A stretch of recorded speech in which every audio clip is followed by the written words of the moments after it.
ada namanya prinsip membangun taman kekayaan. Nah, bagaimana cara membangun taman?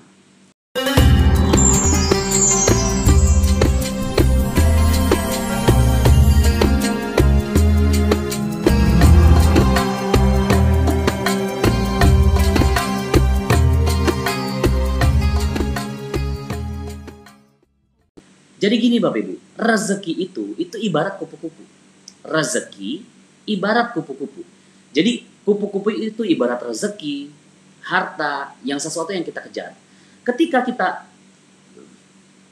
kita mau mencari kupu-kupu, maka pilihan yang pertama adalah dengan menggunakan sebuah jaring, ya kan? Menggunakan sebuah jaring. Hari pertama satu jaring di tangan kita, tangkap satu kupu-kupu, senang, masukkan ke dalam sangkar. Hari selanjutnya 2 jaring di tangan kita, tangkap 2 kupu-kupu, senang, masukkan ke dalam sangkar. Ketika sudah dimasukkan ke dalam sangkar, maka sudah tidak ada lagi perasaan senang-senangnya. Ya karena kupu-kupunya udah disimpan dalam sangkar, gitu kan. Kemudian besoknya 4 jaring di tangan kita, tangkap 4 kupu-kupu, masukkan ke dalam sangkar. Begitu besok lebih jago lagi gitu ya, 8 jaring di tangan kita, tangkap 8 kupu-kupu, masukkan ke dalam sangkar. Suatu ketika terkumpul 1000 kupu-kupu di sangkar kita. Kemudian ketika kita pengen bermain dengan satu saja kupu-kupu, pelan kita buka itu pintunya, ya. Pintu sangkarnya kita buka pelan. Apa perasaan kita ketika kita pelan-pelan ngebuka pintu sangkar?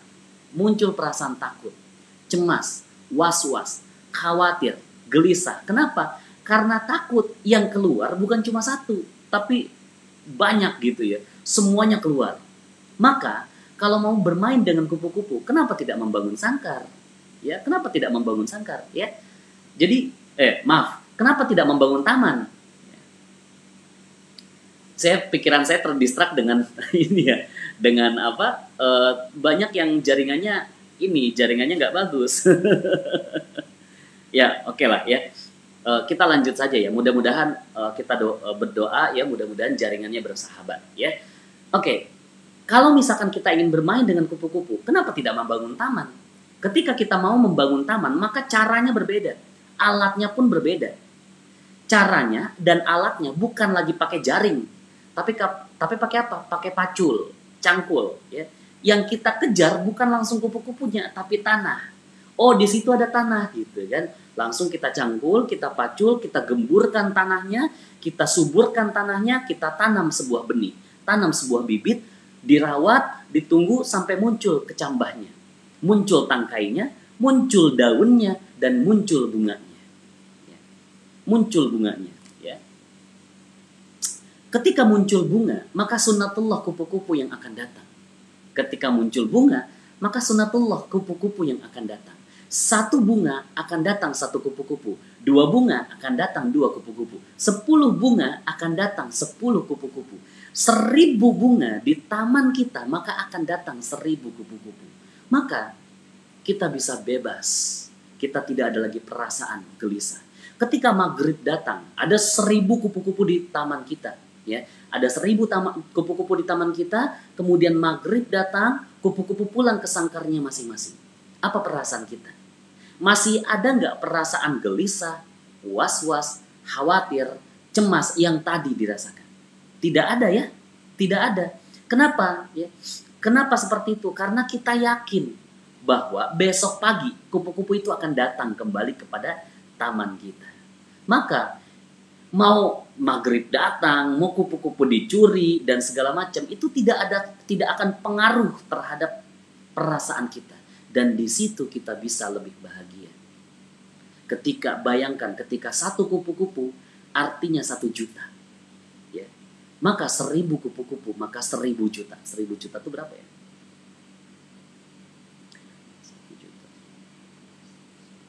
1 miliar. Ya, 1 miliar rupiah. Kenapa kita tidak kaya? Karena kita tidak punya taman. Anda paham maksudnya ya? Membangun taman kekayaan. Itulah taman kita, ya.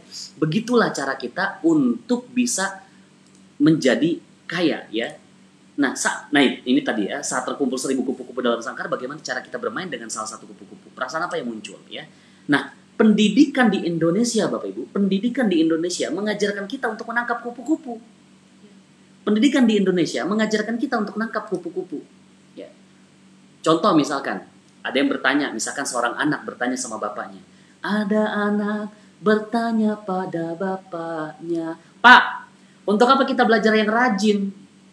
Kata bapak, "Ya supaya dapat nilai bagus." Ada anak bertanya pada bapaknya. Terus? Ya terus bapaknya jawab lagi, supaya bisa kuliah di kampus yang bagus. Anaknya nanya lagi, terus supaya dapat pekerjaan. Terus supaya bisa menikah. Terus, ya terus saja. Ya. Akhirnya di mana bahagianya? Ketika kita mengejar sesuatu dan kita tidak bahagia. Yang ngejar sesuatu dan kita tidak bahagia. Sampai kita mendapatkan itu. Maka, di mana letak bahagia kita sebenarnya? Maka Bapak Ibu, kalau mau mendapatkan kupu-kupu, kenapa tidak membangun taman? Saat muncul bunga, datangnya kupu-kupu adalah kepastian. Ya, datangnya kupu-kupu adalah kepastian. Maka Anda sudah tidak lagi mengejar kupu-kupu, tapi Anda yang dikejar sama kupu-kupu. Ya, masih ada perasaan galau, gelisah, cemas, khawatir? Nggak ada. Nggak ada sama sekali. Kenapa? Ya, kenapa? Karena kupu-kupu itu yang mengejar bunga. Awalnya Anda yang mengejar kupu-kupu. Ya, awalnya Anda yang mengejar kupu-kupu. Tapi sekarang justru Anda yang dikejar sama kupu-kupu ketika ada bunga. Nah sekarang pertanyaannya, Pak Fikri, ya, bagaimana caranya saya bisa mendapatkan itu bunga, gitu kan? Ya. Nah yang kita lakukan selama ini mengejar kupu-kupu dan kita nggak punya taman. Kita nggak punya taman, maka bangunlah taman itu. Ya. Ada namanya prinsip membangun taman kekayaan. Nah, bagaimana cara membangun taman? Ya, bagaimana caranya membangun taman dan bagaimana caranya kita bisa memiliki bunga? Caranya adalah untuk membangun taman kebahagiaan, ya, untuk membangun taman. Taman itu kebahagiaan. Kan gini ya, ada banyak sekali orang-orang yang mengejar kebahagiaan, ya. Bahkan ada yang bilang seandainya kebahagiaan bisa saya beli, maka saya beli berapapun kebahagiaan itu. Ya. Saya beli semahal apapun, ya, semahal apapun saya beli itu kebahagiaan. Tapi kan nggak bisa gitu. Kebahagiaan ternyata nggak bisa dibeli, tapi diciptakan. Ya. Nah, sekarang bagaimana caranya kita menciptakan kebahagiaan supaya kita bahagia dan kita kaya? Gini, kan tadi kita bahas tentang kaya, ya, tentang kekayaan. Sekarang saya mau tanya kepada Anda. Anda mau kaya? Mau ya? Nah sekarang pertanyaannya, kekayaan yang seperti apa yang Anda inginkan? Kekayaan apa yang Anda inginkan? Oke, kita butuh kekayaan secara materi. Oke. Tapi secara kesehatan butuh nggak? Butuh. Secara keluarga? Butuh. Ya. Secara anak? Butuh. Karir? Butuh. Maka itu semua yang kita kejar. Dan itu semua adalah kupu-kupu. Tapi, kalau Anda tidak kemudian bahagia, ya, bahagia itu adalah bunga, ya, bahagia adalah bunganya. Ketika bunga itu layu, maka kupu-kupu juga nggak jadi datang, ya kan? Ketika bunga itu layu, maka kupu-kupu nggak jadi datang. Maka inti pada kekayaan adalah kebahagiaan, dan kebahagiaan adalah bunganya itu sendiri, ya. Kebahagiaan adalah bunganya itu sendiri. Nah, bagaimana caranya menciptakan bunga dan menciptakan taman? Maka fokuslah kepada 3 hal. Hal yang pertama adalah pikiran yang positif. Pikiran yang positif. Yang kedua adalah perasaan yang positif. Yang ketiga adalah motivasi, niat atau spiritual yang positif. Ketika semuanya positif, maka Anda akan mendapatkan kebahagiaan dan kekayaan. Ya, oke. 3 hal inilah yang menjadi konsep dasar dari magnet rezeki. Ya, 3 hal inilah yang menjadi konsep dasar ketika Anda mau mempelajari magnet rezeki itu intinya apa sih? Magnet rezeki itu intinya kita ngejar apa sih? Ya kan? Ngejar kebahagiaan. Ya, kalau misalkan Pak Fikri kaya belum tentu bahagia, betul. Kaya belum tentu bahagia, tapi kalau bahagia udah pasti kaya. Kalau hidup Anda selalu bahagia, udah pasti kaya. Kaya secara apa? Kaya secara batin. Ya kan? Kaya secara batin Anda udah nggak perlu peduli lagi dengan apapun, ya, dengan apapun yang ada di dunia ini. Yang penting apapun yang terjadi dalam kehidupan Anda, yang ada hanyalah bahagia. Apapun yang terjadi, Anda bahagia. Itulah kekayaan, ya. Bukan kekayaan ketika punya banyak uang. Coba saya tanya kepada Anda, siapa orang terkaya di dunia ini sekarang? Ya, siapa yang nggak sekolah? Biaya sekolah mahal. Dia kaget, loh, kok biaya sekolah mahal di Indonesia? Di Belanda, biaya sekolah itu ditanggung sama pemerintah. Gitu.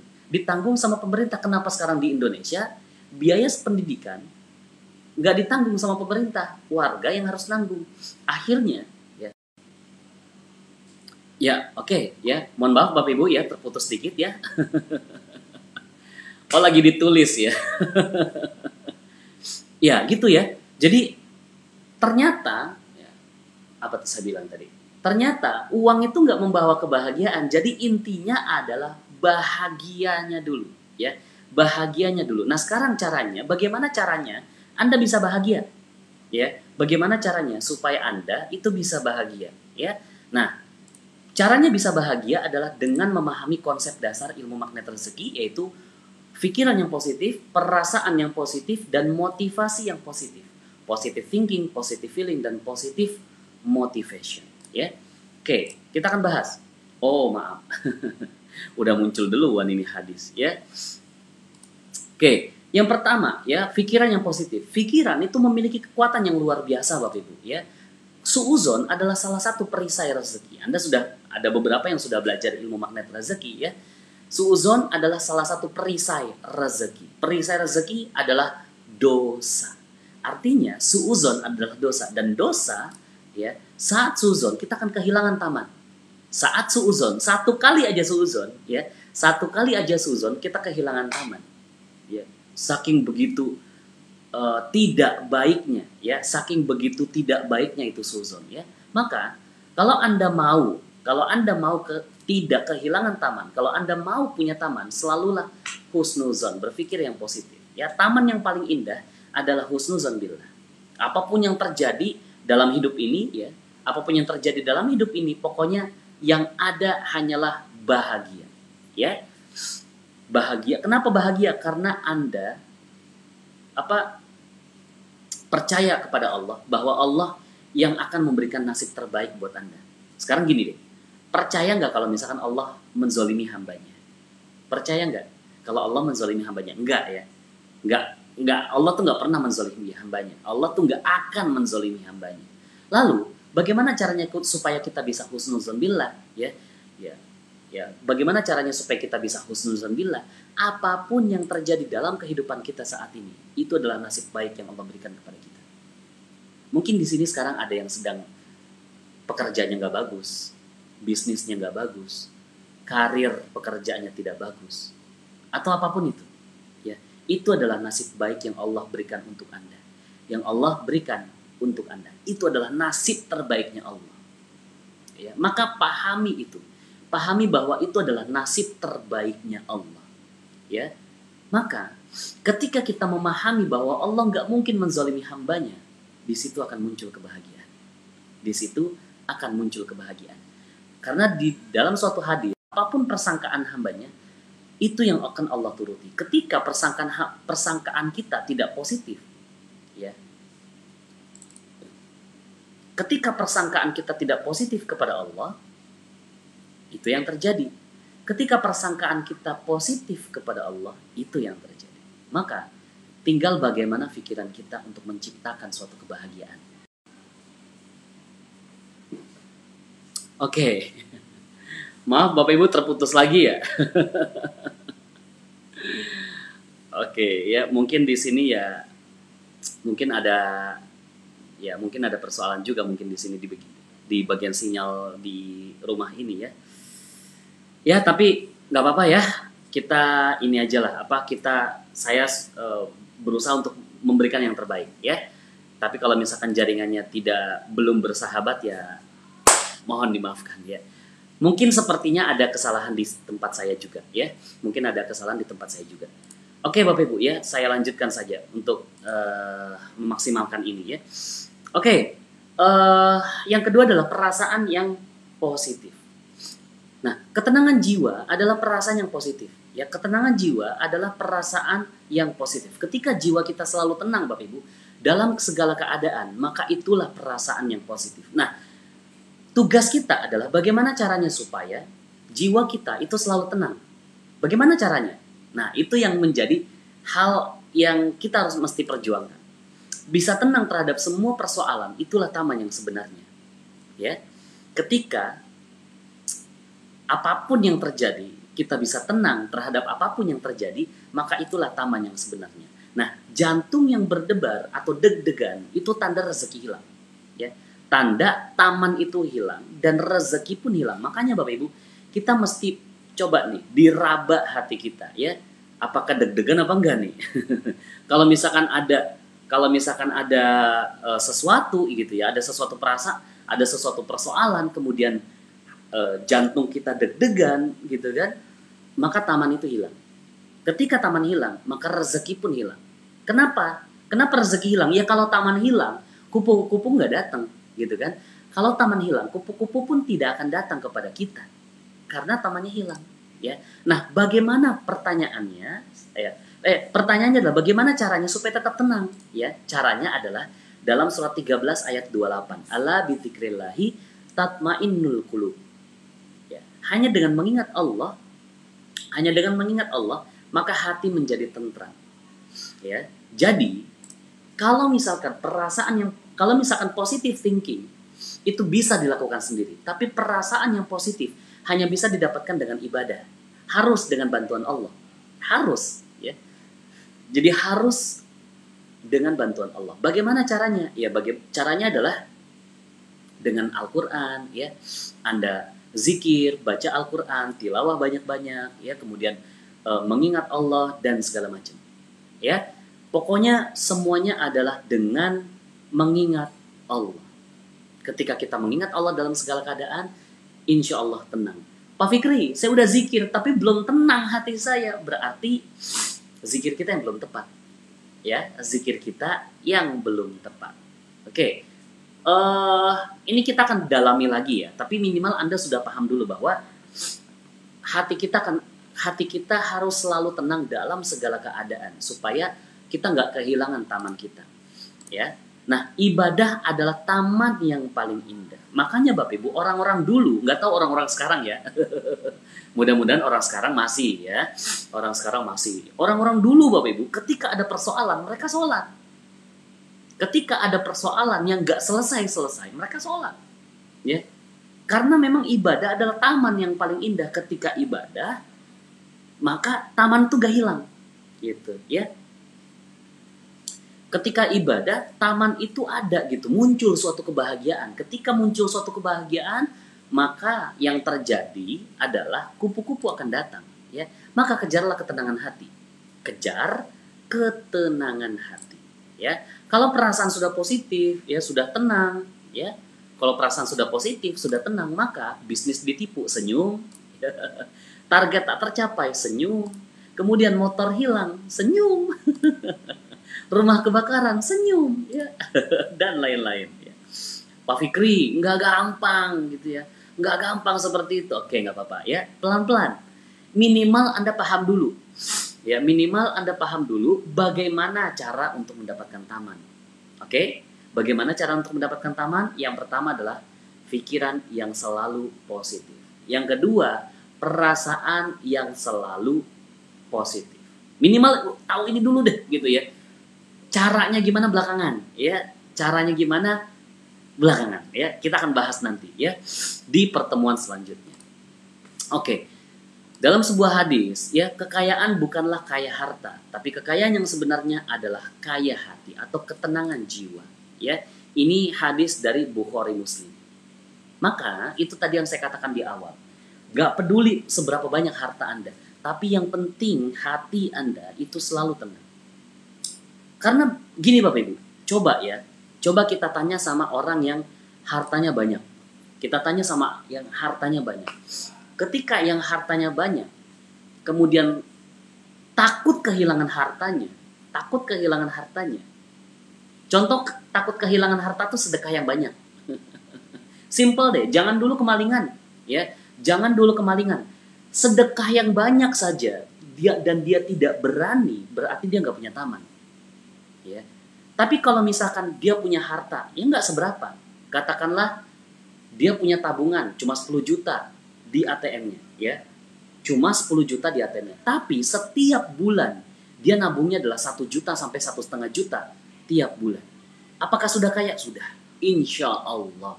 Kenapa? Karena dia tidak lagi takut kehilangan kupu-kupunya. Ketika dia punya harta, maka dia sedekahkan. Ya. Dia nggak takut kehilangan. Dia nggak takut kehilangan hartanya. Maka ketika sedekah saja dia sanggup dengan harta, dengan yang banyak, maka bagaimana ketika tasnya hilang misalkan, kemudian rumahnya kemalingan, bisnisnya ditipu, ya, maka tidak ada lagi persoalan bagi dia, karena dia paham, ya, karena dia paham bahwa itu, ya, itu hanya kupu-kupu yang pulang ketika maghrib, ya. Misalkan contoh deh, ya, misalkan motor hilang. Ketika ada motor hilang, Masya Allah, Allah lagi pinjam motor saya.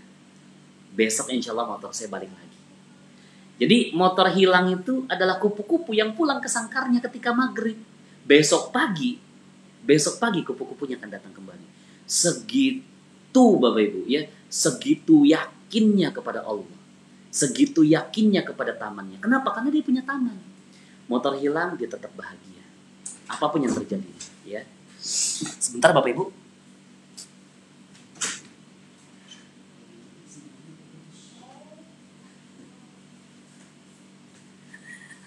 Oke, ya. Jadi itu Bapak Ibu, ya. Maka selalulah kejar ketenangan batin. Selalu kejar ketenangan batin. Nah, kemudian yang terakhir adalah motivasi yang positif. Motivasi yang positif. Motivasi adalah niat, dan niat itu lahir dari nilai spiritual. Ya. Nah, dalam magnet rezeki ada namanya spiritual meter. Ada namanya spiritual meter, ya.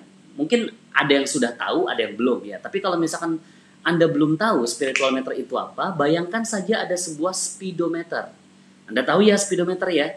Yang di motor, di mobil, ya, yang ada 0 km per jam, 10 km per jam, 20 km per jam, 50 km per jam, 100 km per jam, dan ada jarumnya. Ya, ada jarumnya, ada angkanya. Nah, spiritual meter itu sama persis dengan itu. Ya, sama persis dengan speedometer. Ada jarumnya, ada angkanya. Di tengah 0. Kemudian ada -1 sampai -8, ada +1 sampai +8. -1 sampai -8, +1 sampai ke +8. Ya. Nah, spiritual meter intinya adalah ketika kita masuk dalam zona plus, ya, bisa menjaga spiritual meter tetap pada zona plus, +1, +2, +3, +4, +5, +6, +7, +8, itulah taman. Tapi sebaliknya, kalau spiritual meter Anda itu minus, ya, -1, -2, -3, -4, -5, -6, -7, -8, maka taman Anda hilang. Ya, ketika taman hilang, taman itu kebahagiaan, ya. Ya, ketika kebahagiaan Anda hilang, maka rezeki nggak datang. Jadi inti dari materi ini adalah Anda harus bahagia, apapun yang terjadi. Karena bahagia itu akan menimbulkan kekayaan. Kenapa bisa? Karena bahagia akan mendatangkan rezeki. Itu dia. Ketika kita bahagia, apapun yang terjadi, maka rezeki akan datang kepada kita. Ya. Nah, bisa menjaga spiritual meter tetap pada zona plus, itulah taman yang indah. Maka, contoh, saya kasih contoh aja. Marah ada di -2. Ya, marah itu ada di -2. Bayangin Bapak Ibu, ya. Marah itu ada di -2. Jadi ketika Anda marah, itu Anda kehilangan taman. Kemudian, ya, itu marah tuh, ya. Kemudian, ya, ini. Bentar. prinsip ekonomi kapitalis, ya, prinsip ekonomi kapitalis itu menjauhkan kita dari taman, ya, atau zona minus, ya. Karena prinsip ekonomi kapitalis, Anda masih ingat nggak prinsip ekonomi yang kita pelajari ketika waktu kita sekolah dulu, ya? Dengan modal sekecil-kecilnya untuk mendapatkan keuntungan yang sebesar-besarnya. Coba kita telaah dulu ya. Kita telaah dulu perkataan ini. Modal kecil, untung besar. Modal kecil, bukan hanya modal kecil, tapi modal sekecil-kecilnya. Sekecil-kecilnya. Untuk mendapatkan keuntungan yang sebesar-besarnya. Kalau Anda perhatikan kalimatnya baik-baik, dengan modal sekecil-kecilnya, untuk mendapatkan keuntungan yang sebesar-besarnya. Bukankah itu serakah? Bukankah itu serakah? Apa bedanya ketika misalkan modal sekecil-kecilnya? Katakanlah misalkan Anda tahu power bank ya. Anda tahu power bank kan? Tempat ngecas yang kita bisa bawa kemana-mana ya, power bank. Saya pernah melihat power bank itu isinya batu. Katanya 20.000 mAh. Ya 20.000 mAh, modelnya besar. Tapi pas dibuka, ya memang berat. Pas dibuka, batu isinya. Masya Allah. Ini kan artinya dengan modal sekecil-kecilnya, dia jual mahal, untung sebesar-besarnya. Atau sederhana. Sederhana saja. Ya. Ketika misalkan, jualan minyak. Ya, jangan minyak deh, buah. Yang ditimbang. Dulu kan kalau minyak goreng pada timbang semua tuh. Sekarang kan udah nggak ada yang timbang ya, udah nggak ada yang curah. Ya. Tapi buah ditimbang gitu kan. Beli buah, Pak beli buah 1 kilo. Rambutan misalkan, Pak beli rambutan 1 kilo. Gitu ya. Jadi Pak beli rambutan 1 kilo. Oke, rambutan 1 kilo dikasih lah tuh. Kemudian ketika rambutannya dibawa pulang, pas ditimbang hanya 0,7 kg. Bukankah ini dengan modal sekecil-kecilnya untuk mendapatkan keuntungan sebesar-besarnya? Maka ini serakah. Ketika Anda berbisnis, jualan dengan prinsip seperti ini, maka Anda akan jauh dari taman. Ya, itulah prinsip ekonomi kapitalis. Maka, ya, bagaimana prinsip ekonomi dalam Islam? Prinsip ekonomi dalam Islam fokusnya dalam memuliakan dan membahagiakan orang lain. Itu zona plus. Ya. Zona plus memuliakan dan membahagiakan orang lain. Jadi itu motivasinya. Itu contoh saja ya. Dan begitu banyak yang lain. Tapi mohon izin Bapak Ibu ya, spiritual meter itu penjabarannya panjang, penjelasannya panjang dan butuh sesi training untuk menjelaskannya. Jadi saya tidak menjelaskan di sini lebih dalam. Intinya adalah Anda tahu suatu niat kan? Anda tahu suatu niat. Nah, maka Anda selalu ukur niat Anda. Apakah niat Anda positif atau enggak? Ya, apakah niat Anda positif atau tidak? Tapi untuk spiritual meter nanti kita akan belajar di tempat yang lain ya. Nah, ada dalam surat Al-Anbiya ya, dan kami tidak mengutus engkau kecuali untuk menjadi rahmat bagi seluruh alam. Bagaimana caranya menjadi rahmat bagi seluruh alam? Muliakan dan bahagiakan orang lain. Ya. Ketika Anda berbisnis, Anda fokusnya bukan keuntungan lagi. Anda boleh untung, tapi pembeli Anda itu harus lebih untung gitu ya, memuliakan dan membahagiakan orang lain. Bagaimana caranya konsumen kita lebih untung? Caranya adalah ya dengan memberikan servis yang luar biasa, melebihi ekspektasi dari pelanggan, memberikan servis pelayanan yang luar biasa, melebihi ekspektasi mereka. Itu maksudnya ya. Anda untung, tapi mereka pun untung. Untung dengan apa? Untung dengan pelayanan Anda yang memuaskan, gitu ya. Maka kejar ketiga hal tadi, ya. Kejar ketiga hal tadi, Bapak Ibu, ya. Zikir kita adalah zikir, kalau Anda perhatikan baik-baik, zikir kita adalah zikir untuk membawa kita menuju taman, ya. Zikir kita adalah zikir untuk membawa menuju taman. Contoh, subhanallah, segalanya indah dari Allah. Itu kan positive thinking, ya kan? Subhanallah adalah positive thinking. Kemudian alhamdulillah itu bersyukur gitu ya. Alhamdulillah adalah bersyukur, ciri hati yang tenang. Kemudian Allahu Akbar, semua motivasi atau niat dikembalikan untuk Allah. Ya. Jadi subhanallah positive thinking. Alhamdulillah positive feeling.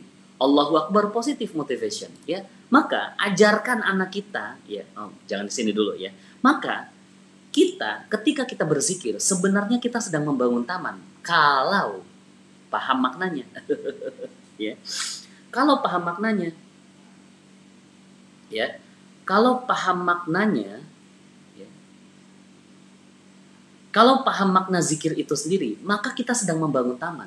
Tapi kalau misalkan kita nggak paham makna dari zikir itu, ya maka kita nggak bangun taman. Tapi oke, nanti insya Allah kita akan bahas lebih dalam tentang zikir yang berkualitas, ya. Tunggu saja. Kita akan nanti saya akan adakan di segmen selanjutnya, ya, di episode selanjutnya saya akan kita akan bahas tentang zikir dengan kualitas terbaik, ya, zikir dengan kualitas terbaik. Tapi minimal Anda sekarang udah paham dulu. Namanya juga baru episode pertama, ya. Namanya juga episode pertama. Sabar, santai. Oke? Nah, maka Bapak Ibu, ajarkan anak kita, ini untuk anak kita nih, ajarkan anak kita bukan hanya menjadi anak pintar, tapi menjadi anak yang ajaib. Karena pintar belum tentu punya taman. Ya, pintar belum tentu punya taman. Kenapa? Karena ada banyak anak-anak pintar tapi stres. Ya, ada banyak anak pintar tapi stres. Ada banyak anak pintar tapi nggak bahagia. Gitu. Kenapa? Karena ada banyak anak pintar kemudian turun ranking sedikit aja, turun nilai sedikit aja udah stres, gitu ya. Itu namanya nggak punya taman, ya, karena nggak bahagia hidup. Begitu juga dengan bukan hanya tentang nilai gitu ya, tapi tentang apapun yang ada di dunia ini, ya. Maka jangan jadikan anak itu menjadi anak pintar saja, tapi yang anak ajaib. Bagaimana anak ajaib? Anak yang punya taman, ya. Kalaulah anak saja punya taman, masa ya kita nggak punya taman? Ya, ketika kita mengajarkan kepada anak kita, maka saat itu juga kita mengajarkan kepada diri kita sendiri bahwa kita harus punya taman, gitu ya. Ketika kita mengajarkan kepada anak kita untuk punya taman, maka kita sedang mengajarkan kepada diri kita sendiri dan keluarga kita untuk kita selalu memiliki taman, ya. Maka taman adalah sumber keajaiban, ya. Taman adalah sumber keajaiban.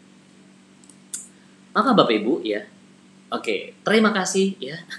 Itu semoga Allah memudahkan kita untuk istiqomah mempraktikkan ilmunya. Itu saja yang bisa saya sampaikan pada kesempatan kali. Alhamdulillahirrabbilalamin. Sahabat-sahabat Filah Best Learning Center yang kami cintai, sahabat-sahabat Magnet Rezeki, setelah Anda menyimak video ini, marilah senantiasa kita beristighfar kepada Allah Subhanahu wa taala untuk melepas perisai-perisai rezeki kita.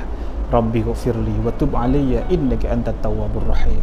Ya Rabb, ampunilah kami, terimalah taubat kami, sesungguhnya Engkau maha penerima taubat dan Engkau maha penyayang. Dan mari senantiasa kita bersolawat kepada baginda Nabi Muhammad sallallahu alaihi wasallam. Sallu ala Muhammad, Allahumma salli alaihi wa ala alihi wa sahbihi. Wassalamualaikum warahmatullahi wabarakatuh.